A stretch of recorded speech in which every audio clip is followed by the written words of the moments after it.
Hello, everyone, and welcome back to My Therapist Says I Should Pursue My Passions More. Today, we're going to take a look at my personal top five albums of 2022, some of which have actually grown into my all time favorites as of today. Um, 2022 was honestly a mixed bag for music. We saw a lot of bands and artists I have adored in the past take a step back, drop some really middling albums, real mid albums. We also saw people like Beyonce, Lupe Fiasco, and Taylor Swift, artists I don't really, love that much or appreciate that much, crack my end year lists. Um, that being said, I do believe that these five albums are the cream of the crop of this year. They are the five best, in my opinion, what I've enjoyed listening to the most. So, without further ado, at number five, Hey, society, be a monkey!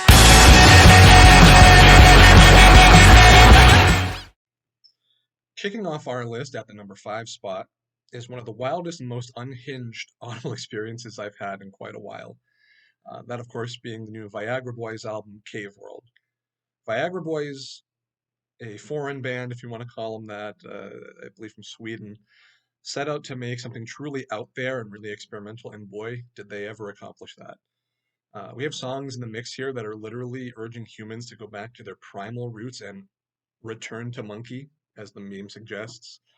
There's a song here about habitual lying and why it is okay to yell at and gaslight old people, which I thought was very, very funny. Outside that, though, the performances are truly amazing, vocally and instrumentally. There's, some real great syncopation. There's a lot of variation in the instrumentation, and the singing and at times yelling intentionally is very funny.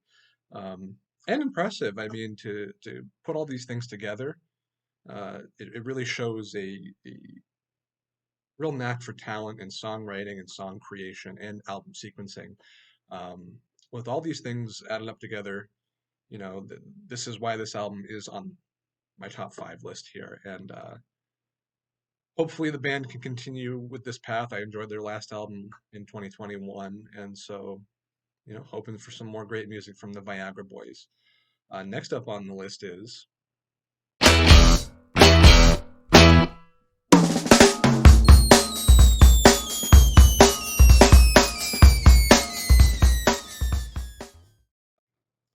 at our number four spot, we have the new Black Midi album, Hellfire. Black Midi, more like Black Mid. Last year, they were my number two spot, and this year they fell all the way to number four. Wow, they fell off. L plus ratio, they're washed, etc., etc. All jokes aside, the band, they did it again. I really don't know how, but they did it again. This album is probably better than last year's Cavalcade. That just goes to show how amazing this year we had in music was. Pertains to the top albums. This record is special, though. It is a thrilling, breakneck paced rock music being played at such a high level. Themes of war, pain, and suffering, and eventual demise of capitalism are all covered in this album, which, that's going to check all my boxes regardless. But when you get this crazy, crazy out there instrumentation, uh, that really I find myself at times saying, wow, this humans cannot play like this. That it's just not possible. But apparently it is. Black Midi's out here doing it.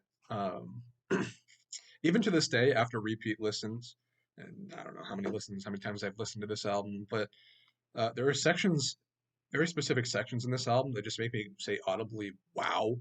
like a big gasp, "Wow! How is that possible?" That just goes to show you the craftsmanship and talent that Black Midi has, and they've been showcasing for the past 4 or 5 years now. So once again, looking forward to some more Black Midi music in the coming future. And at our number three spot, that'll be You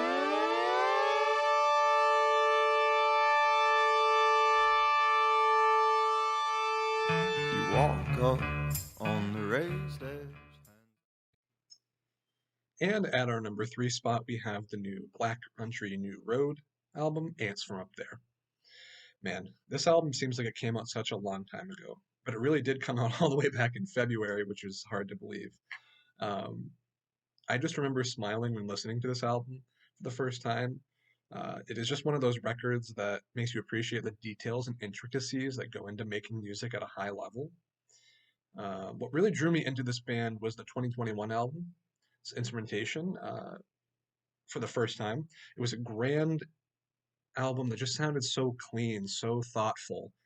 Um, and this album is on a whole different level, a whole different planet from where that album was. It just improvement on all fronts. And I have to give it to Isaac Wood and his songwriting. It is just otherworldly at this point. The way he's able to craft songs and make a 9-minute song about depression, just make it feel like it's a rowdy, upbeat song at certain points. Um, and there's other songs in this album about the perspective of an alien commander falling in love.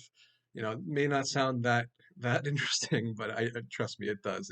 It all comes into um, fruition and in a strong way. Uh, Black Country New Road may be transitioning to a new chapter in their career without Isaac Wood, who departed the band earlier this year, right before the album came out. But what I will be saying is, I'm happy we have this album. I'm happy we have the first album to go back and listen to, and I'm excited to be listening to whatever's next for the band, whatever they choose to do, whether it's continue on without Isaac, form a new group, whatever it may be, I will be listening.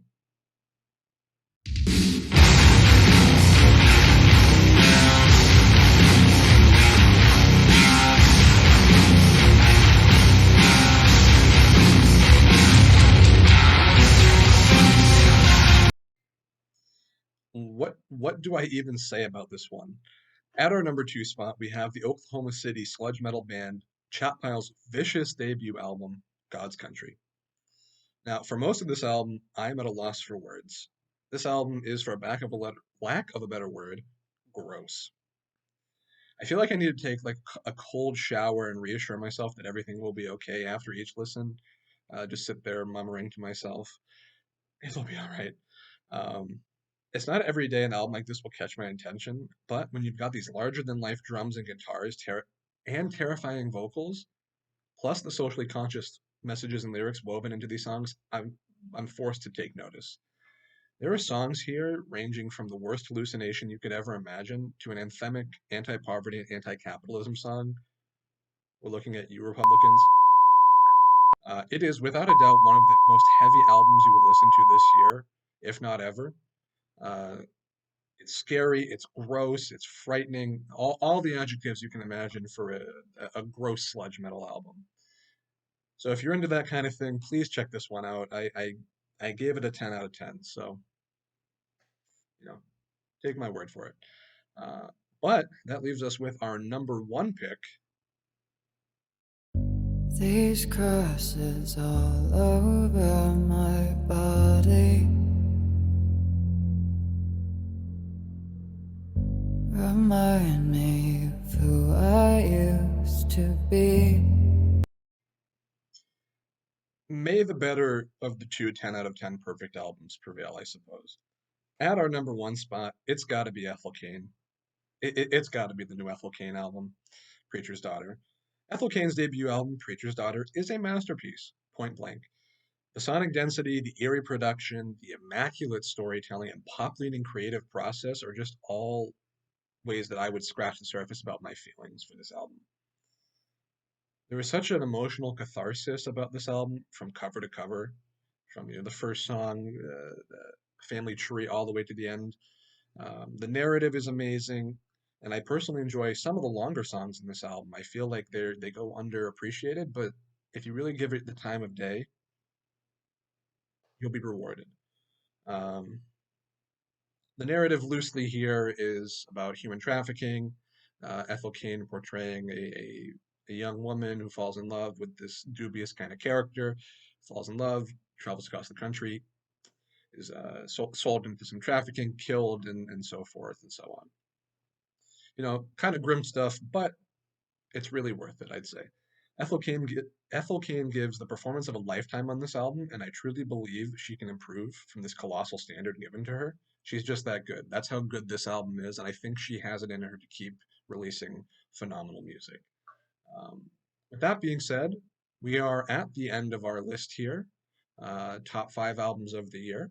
Hope you check out the rest of the list, link in description for the rest of the end of year content if you're interested in that kind of jazz. Um, Thank you for watching. I appreciate it as always. Hopefully, we'll get to some more videos in the upcoming year. But yeah, top 5 albums, Ethel Cain number 1, forever.